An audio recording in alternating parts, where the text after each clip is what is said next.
अब हमें किसी बंदर की जरूरत नहीं कि वो रोटियों को बंटवारे में इंसाफ करे। हम सरकार की नीयत को जानते हैं, समझते हैं। हमें सरकार की नीयत पे खोट है। हमें ऐसा लगता है आने वाले कल में आरक्षण को, जातिगत जो आरक्षण मिला है उसको आर्थिक आधार पे ले जाके, पहले जो ईडब्ल्यूएस किया गया, जो आरक्षण पे बहुत बड़ा हमला था, जिसको तमाम पार्टियों ने समर्थन किया था राजनीतिक बचाव में, जो कि गलत था।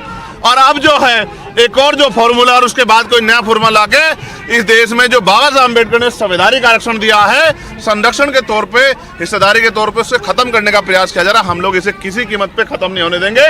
जब तक हमारे शरीर में लहू का आखिरी कतरा रहेगा, हम आरक्षण की भी, संविधान की भी, अपने लोगों की भी, सरकारी संस्थाओं की भी, और जो कोलेजियम से बने जज हैं, जहां all India judicial services commission बना के SC ST OBC और सामान्य जाति के बच्चों को मौका मिलना जज का, वो जो लूट खसोट हो रही है उसको भी हम लोग रोकने का काम करेंगे।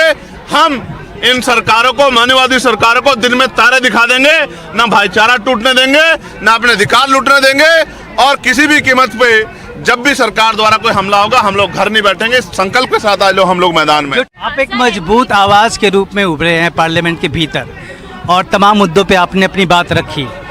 क्या बदला पिछली बार से इस बार? आप सब लोग गवाह हैं। आप बताओ, पार्लियामेंट में सबसे पहले सरकार को ललकारने का काम चंद्रशेखर आजाद ने किया था, नहीं किया था? और क्यों किया था? क्योंकि हम सरकार से को समझते हैं, सरकार को जानते हैं। और आप ये बताओ, अगर ये विरोध नहीं होता तो ये 45 ज्वाइंट सेक्रेटरी सरकार बना रही थी क्या? ये बनते नहीं बनते बताओ? पहले 63 बना रखे लेटर एंट्री के जरिए। मैं फिर कह रहा हूँ, आज समाज ललकार रहा है और उस दिन हमने ललकारा था, और ये ललकार तब तक जारी रहेगी। क्या तो हमारी आवाज को कुचल दिया जाएगा, या फिर हमारे लोगों को अधिकार मिलेंगे।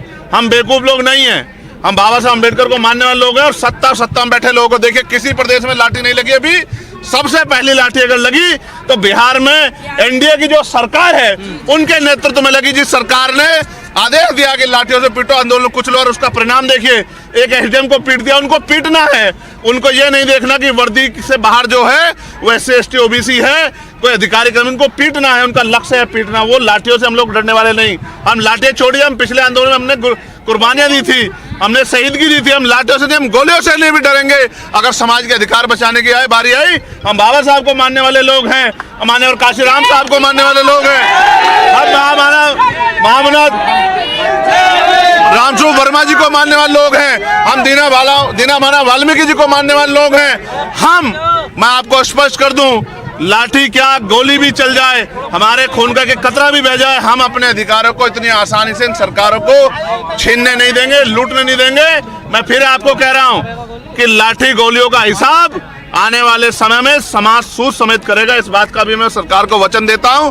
और मैं सरकार को भी चेताता हूं, शांतिप्रिय आंदोलन है, संवैधानिक आंदोलन है, मर्यादित आंदोलन है। इसको कुचलने का, साजिश करने का काम अगर किसी भी सरकार ने किया, मैं चंद्रशेखर आजाद, भीम आर्मी आजाद समाज पार्टी के कार्यकर्ता होने के नाते वचन देता हूं कि उस सरकार को तख्ता पलट करके रख देंगे हम लोग। इस बात को